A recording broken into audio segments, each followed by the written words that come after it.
नमस्कार बंधुरा आज के आबार चले एसेছি আপনাদের পরিচিত রূপসী কিচেনে এন্ড ডেইলি ব্লগে।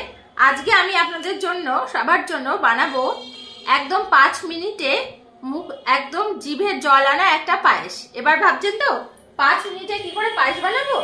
আমি কিন্তু গ্যাসের চুলাটা অন করে দিয়েছি, সিমে দিয়ে দিয়েছি, কড়াইতে অল্প করে ঘি দিয়ে দিয়েছি যাতে দুধটা না লাগে, ঘন করতে দেব। এখানে আমি নিয়ে নিয়েছি 1 কিলো গরুর দুধ। আমি দুধটাকে ঘন করার জন্য কড়াইতে দিয়ে দিচ্ছি। আমি সকালে পাউরুটির নাস্তা বানিয়েছিলাম, কটা পাউরুটি আমার বেঁচে গেছে। এই পাউরুটি দিয়েই কিন্তু আজকে বানিয়ে নেব পায়েস। তাহলে মূল উপাদান থাকছে কিন্তু পাউরুটি। পাউরুটির এই সাইডগুলো কেটে আমি বাদ দিয়ে দিয়েছি। এবার পাউরুটিগুলোকে এরকম করে ছোট ছোট করে চাকু দিয়ে আমি কেটে নিচ্ছি।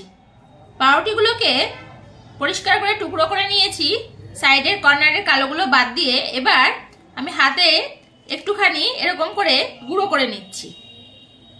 পাউরুটিগুলোকে মিডিয়াম ভাবে আমি গুঁড়ো করে নিয়েছি। এবার দেশি গাওয়া ঘি অল্প করে এর উপরে ছড়িয়ে আমি হাত দিয়ে ভালো করে মেখে নেব।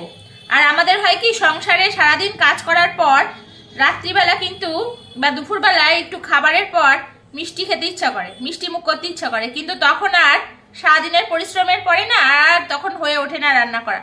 কিন্তু আপনারা যদি এরকম বাড়িতে পাউরুটির পায়েস যেটা 5 মিনিটে হয়ে যাবে এরকম একটা চটজলদি বানিয়ে রাখেন, তাহলে দুপুরে ও রাত্রিরে খাওয়ার পর কিন্তু মনের সেই আনন্দ, মিষ্টি খাওয়ার যে ইচ্ছাটা আর মজাটা সেটা কিন্তু এই পায়েসের সাথেই একদম পূরণ হয়ে যাবে আর মনটা খুশিতে ভরে উঠবে।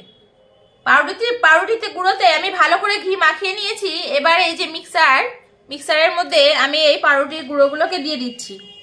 আমি বেশি না, দুবার একটু ঘুরিয়ে আর গুঁড়োগুলোকে একটু মিহি করে নিব। দুধ ফুটে উঠেছে, আমি 2টো এলাচ ভালো করে ফাটিয়ে নিয়েছি। এবার দুধের মধ্যে দিয়ে দিচ্ছি। আর আমার এদিকে আমি গুঁড়ো করে নিয়েছি পাউরুটির গুঁড়ো, ঘিয়ে মাখানো আছে, একদম চপচপে লাগছে। দুধ টকবক করে ফুটছে। এবার আমি প্রয়োজন মতো চিনি দিয়ে দিচ্ছি। দুধ ফুটছে, এবার এই ফুটন্ত দুধে আমি যে ঘি মাখিয়ে নিয়েছি, পাউরুটির গুঁড়ো করে নিয়েছি, এইগুলো আস্তে আস্তে করে সব একবারে ছাড়বো না, আস্তে আস্তে করে ছাড়বো। আস্তে আস্তে করে ঘুরিয়ে ঘুরিয়ে ছেড়ে দিচ্ছি। পাউরুটিটি দেওয়ার পরে দুধটা টকবক করে ফুটছে। আমি এই 1 চিমটি লবণ অল্প করে ছড়িয়ে দিচ্ছি এর ওপরে। আর গাওয়া ঘি দিয়ে আগেই পাউরুটি মাখিয়ে রেখেছিলাম, সেই জন্য আমি অল্প করে ঘি দিয়ে দিচ্ছি। পায়েসে ঘি মেশানো হয়ে গেছে। এবার আমি অল্প করে গুঁড়ো দুধ দেবো আর অল্প অল্প করে নাড়িয়ে নেব। অল্প অল্প করে দেব আর আস্তে আস্তে করে নাড়িয়ে মিশিয়ে দেব। তৈরি হয়ে গেছে আমার পাউরুটির পায়েস।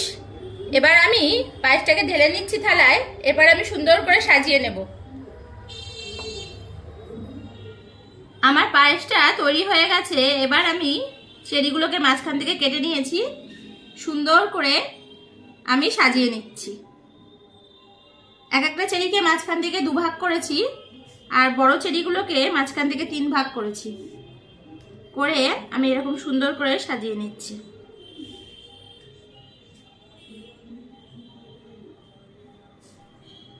চেরি দিয়ে সাজানো হয়ে গেছে। এবার কাজুর মাঝখানে 2 অর্ধেক করে নিয়েছি। এবার কাজু বাদাম দিয়ে আমি সুন্দর করে সাজিয়ে নিচ্ছি।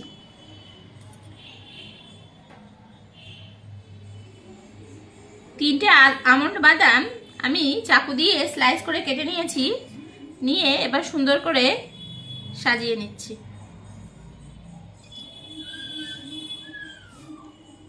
বন্ধুরা, আমার 5 মিনিটে তৈরি হয়ে গেছে একদম সুস্বাদু সুন্দর পাউরুটির পায়েস। এবার খেয়ে দেখি।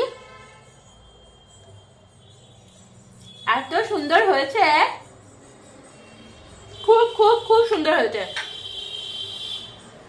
আপনারাও এরকম কম সময়ের মধ্যে, একদম কম সময়ের মধ্যে, 5 মিনিটের থেকেও কম সময় লেগেছে, এরকম সুস্বাদু পায়েস বাড়িতে বানিয়ে খান। নিজের সবাই, বাচ্চা বড় সবাই আনন্দ উপভোগ করুন। আর আমার চ্যানেলটা প্লিজ প্লিজ সবাই আমার সঙ্গে থাকুন, আমার পাশে থাকুন। আমাকে আপনারা সঙ্গে করে এগিয়ে নিয়ে যান। আর আমার চ্যানেলটাকে সাবস্ক্রাইব করুন, লাইক করুন, কমেন্ট করুন এবং আপনাদের প্রিয়জন, বন্ধু বান্ধব সবার কাছে শেয়ার করুন। শুভরাত্রি, ভালো থাকবেন। আবার ফিরে আসবো নতুন ভিডিও নিয়ে।